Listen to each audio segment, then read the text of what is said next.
Mr. Speaker, the revolution that started yesterday also reminds me of the Russian Revolution. As a leader, because as a leader, your work is to set a good example.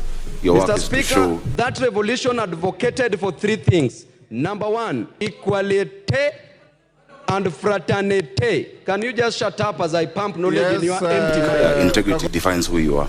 The Bible says, Mr. Speaker, that never respond to a fool because the... Integrity is extremely important. I don't apologize, Mr. Speaker. Lakini mbona umekuja kuchelewa? Nilikuwa nataka kumpa nafasi, aanze amezoea kupatiwa nafasi ya kwanza. Mr. Speaker. You can give the mic to somebody else, Mr. Speaker. Okay. And I don't. Mr. Speaker, I rise to oppose the bill, the finance bill 24-25, on the following, based on the following grounds. That number one, Mr. Speaker, there was anger that was expressed yesterday on the streets coming from Kenyans, and to be specific, the Gen Z, the Generation Z revolution that started yesterday reminds me, Mr. Speaker, of number one, the revolution that took place in China, the Chinese Revolution, that was also known as the Peasant Revolution or the Mamamboga Revolution, that occurred in the year 1949, which was headed by a gentleman called Chairman Mao Zedong, together with Deng Xiaoping. Mr. Speaker, the revolution that started yesterday also reminds me of the Russian Revolution, which was the Bolshevik Revolution that took place in 1917 under the leadership of Vladimir Lenin and Joseph Stalin. It further reminds me, Mr. Speaker, of the Bourbon Restoration in France, the French Revolution that took place in the year 1789, that was headed by Maximilien Robespierre, together with Napoleon Bonaparte, the military genius. Mr. Speaker, that revolution advocated for three things. Number one, equality and fraternity. Can you just shut up as I pump knowledge in your empty mind? Kagombe.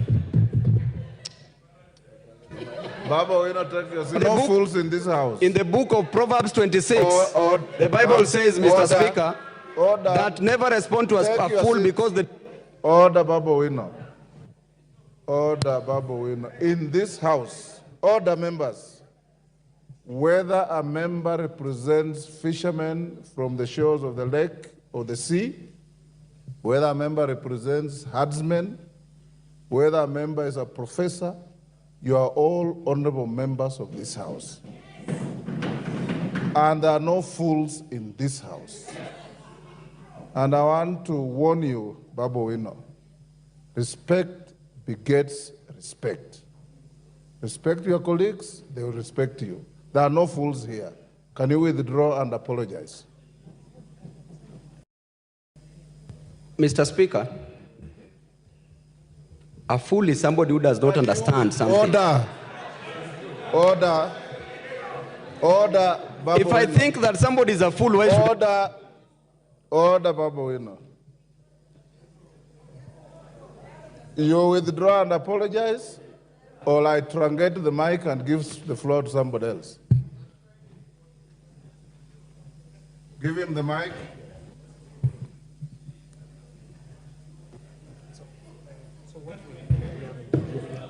Yes, Babu. I withdraw. And apologize. I don't apologize, Mr. Speaker. Withdraw and apologize. You can give the mic to somebody else, Mr. Speaker. Okay. And I don't withdraw. Okay, truncate the mic. Mutunga. Yes, Chonga. Late. Well, my opponent is used to head starts, and so I wanted to give him an opportunity, and we're here. Lakini mbona umekuja kuchelewa?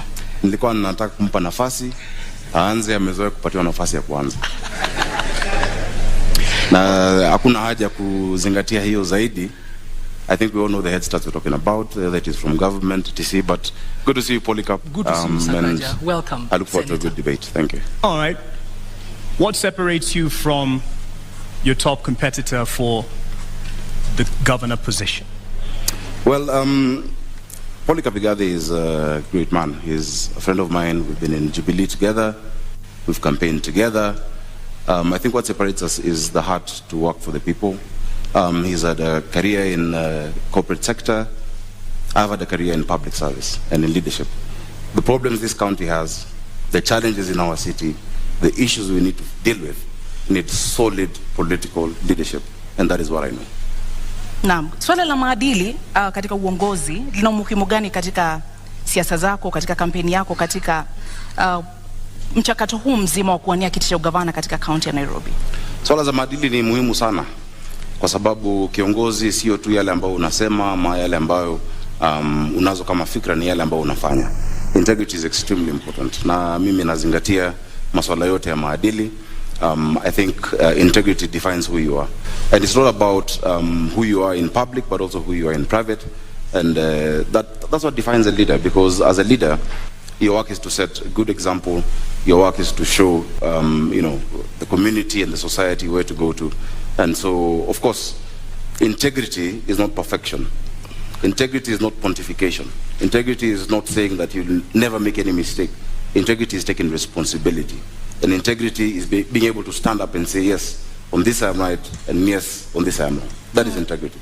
You speak about abiding, and part of the requirement for governor is the competence and the credentials. Yes. Do you believe that it is important for someone running for governor to have a degree? It's not just important, it's a requirement by our constitution. Do you have a degree? That's the reason I'm here. That's the reason I've been gazetted. I do have all the qualifications required to run for governor of Nairobi, and on top of a degree, beyond just the academic qualifications, I have the competence, the character, I have the will and the experience to lead this county of Nairobi. Why is it so contested? Because as I've said, the head starts being sought include that. I think, and I feel bad for my opponent, because majority, or rather the biggest part that his team has been relying on was not to have me on the ballot. I'm glad I had his said, because I've been around, I've been in this complex and listening, saying that, he wants me on the ballot. I'm glad he said that, but many of his political benefactors do not want me on the ballot because they know the effect of that. I do have a degree from Team University. I presented it on the 6th of last month to the competent authority, which is the Commission for University Education. After that, it was presented to the counterpart commission in the in our neighboring country. They verified it. Many people have said that I'm trying hard to prove that I have one. Actually, it's my detractors trying hard to prove that I don't have one. Now, this issue is before the court, and the reason I sympathize is that if my opponent and his team focused on going to the people, then they would stop looking for solace in the courts. I have it. In fact, I would want to display it today to all of you to see. I don't know how you'll verify it, but the competent authorities and institutions that have to verify it have actually said it is correct. Na kwa dakika moja unusu, kwa sababu sasa hivi tutaanza kuzingatia muda kulingana na sheria na masharti ambayo tuliweka awali.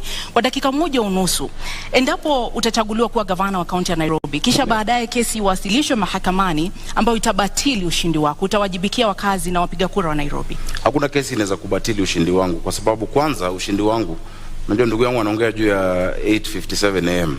Ushindi wangu utadhihirika, utaonekana. Nafikiri vile mmetutawanyisha kutoka wale wengine ilikuwa kwa sababu ya utafiti ambao umefanywa, na utafiti umeonyesha kwamba niko mbele zaidi. Mambo ambayo yako kotini yataisha kwa sababu tunajua ukweli ambao uko. Hakuna tashwishi hapo. Na zaidi ya hiyo, kwa sababu kumekuwa na hiyo kizungumkuti ambayo imeongozwa na serikali, and I have said it previously, who has been driving this and how it's been driven. I think by the time we're going for re-election, we'll make sure that there's even more to be able to show on that. So that is not an issue of concern. What is of concern to us, and what is of concern to anybody worth his salt as a leader in this city, is the plight of the millions of Nairobians who are suffering the lack of dignity and the lack of order in our city. And that is where our focus must be. So I do not expect any challenges beyond that, because what is out there is political propaganda. if you look at the lengths that the state has gone to try and stop my candidature, if you look at the resources deployed, including diplomats and the ambassador, etc., intimidation of institutions, revoking and revoking, etc., then you know that there's something there. And I think nothing of that sort will stand the test of time. Are you saying that those who are backing this fight for your contestation for the